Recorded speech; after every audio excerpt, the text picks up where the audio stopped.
Hello, wonderful people. How are you?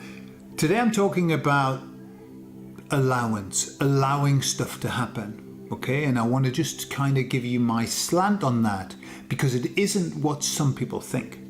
I'll tell you all about it on the other side.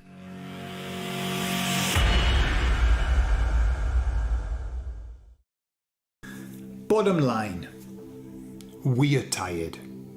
Bottom line, we are fed up, sick to the back teeth of everything that's going on.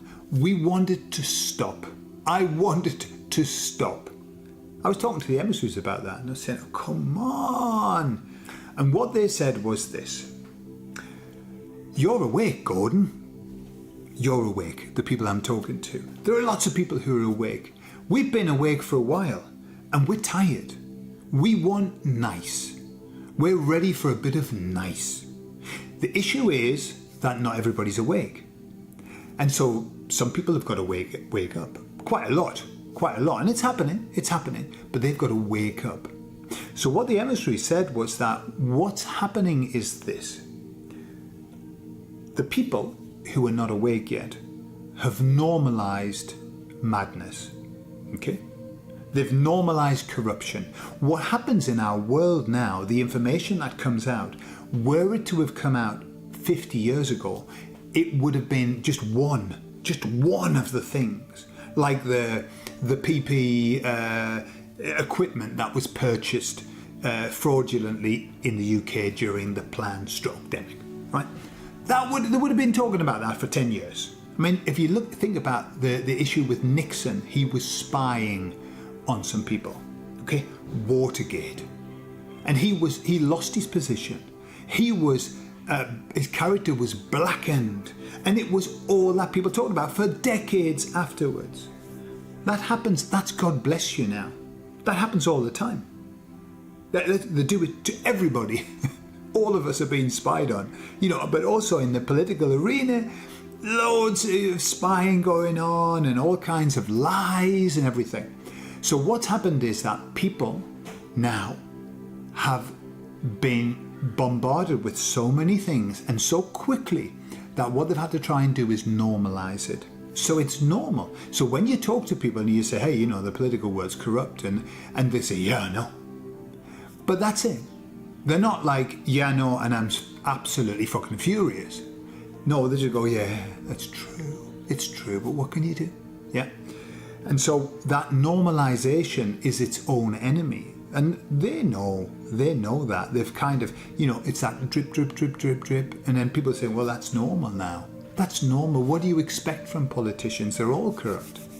So for something to wake people up now, that's not going to wake them up. That's bog standard. That is your day-to-day. And so the emissary said that the next steps of the awakening mean that it needs to get extreme. It needs to be extreme to wake people up, because this is just normal now. All of this crap is normal. That's a problem. It's a problem for us, for the people who are awake, because as the message came a week ago, that we have to allow this. This too shall pass, and we must allow it to pass. Now, I had a few comments from people saying that's not the right attitude. We must fight against this. We mustn't allow it to happen. Okay, and I understand exactly why people would say that. But the message that came from the emissaries wasn't that we have to give it permission, right? Permission that it's okay. See, there's a difference between allowing something to happen, letting something run its course, and I think that's probably the best expression. That's very different to saying, oh, well, what can you do? Just let it happen. No, well, that's not our job. As awakened souls, we know that it's not right. We do not accept it. We do not condone it. However, what we're aware of is that it has to happen, because it's not happening for us. Does that make sense? It's not happening. We don't need it. We don't need that sort of stuff. God, no way. I'd like to be on my patio drinking pretend tequilas, because I don't drink alcohol, and having some sun and thinking, hey, everything's wonderful and the world's rosy. Of course, that's what I love. But that won't wake people up. And so they were saying that, for example, if we just thought, hey, well, maybe this political party will sort something out. The emissary said it would be like palliative care. It would be like putting a Band-Aid on. It would be like modern medicine. Let's hide the problem so you can't see it. And what they said was that what would happen is that the sleeping people would then see that everything is getting back to normal, and they would just stay asleep. And they would just continue on. That is not what has to happen. For them to awaken, if they've normalized this horrific level, let's say we're at 70% of horrificness, and that for them is just bog standard, just God bless you. Yeah? It's what happens, isn't it? This is the way that the world is. The world's shit, but hey, what can you do? So it's got to be higher than that. It's got to go beyond 70%, and it's got to go up to, peak. It's got to peak. We've got to see some terrors, some horrors, some horrific things. Not that we need it. I don't want it.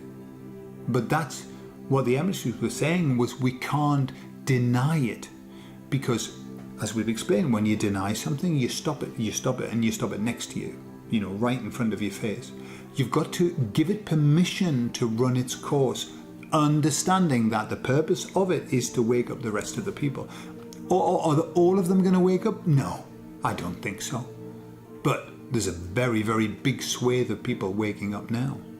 For example, I talked to my Spanish family, the family that were absolutely asleep, completely and utterly asleep.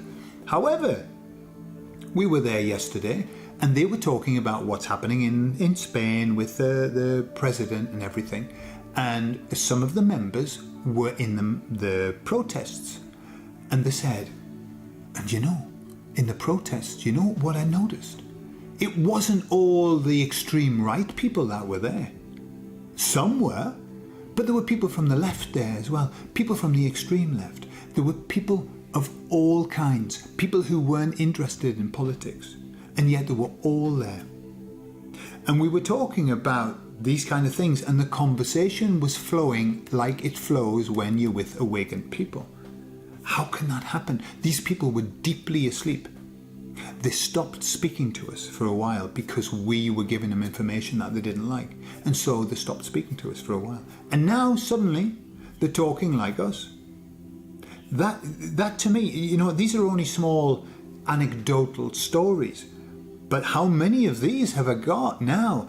People all over the place suddenly saying, hey, I've just realized. Why? Because here in Spain, that has been an extreme. This is extreme. This is way above the 70%. This is like politicians are fucking corrupt.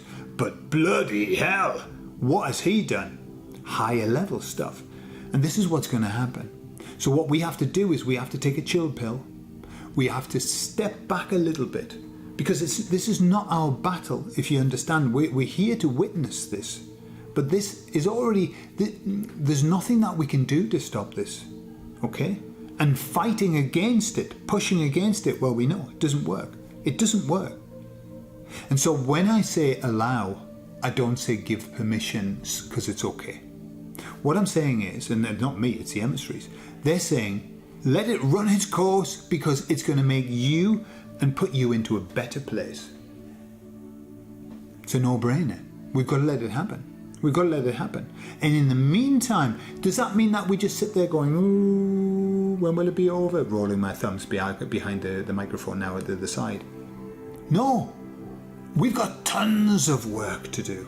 We've got tons of work to do. And that work is on ourselves. On that second step, after waking up to the world, we've got to wake up to ourselves. We've got a lot of work in progress going on. Okay, so don't think that it's an excuse for inactivity. It's not. We have to be busier than we've ever been in building our lives, in building ourselves, and working on our self-love, self-esteem, self-appreciation, and on our spirituality, on our health. We've got to work on all of that. That's a big job. That's a big job. I think it's bigger than just waking up. You know, you wake up like that. Wake up to self. Look at your dark side. Embrace your dark side. This is a big job. And so just let happen what's going to happen, right? And every time, and this is ever so important, this is what the emissaries left me with. They said, when bad stuff happens, what you have to do is this. You have to say, thank you for this help in the Great Awakening. Okay, when something big happens, understand that there's this way that people are going to wake up to that, and you just say thank you. Thank you for the help in the Great Awakening. That's a beautiful reframe. That takes the sting out of what's happening, because you know that it's happening for the highest good of all. Okay? And I know that's hard sometimes to get your head around, and it's hard for me, and I have to sit down and have a breather and rethink. But hey, that's exactly what's happening. This is help in the Great Awakening. I love you all. I'll speak to you all later. Bye-bye.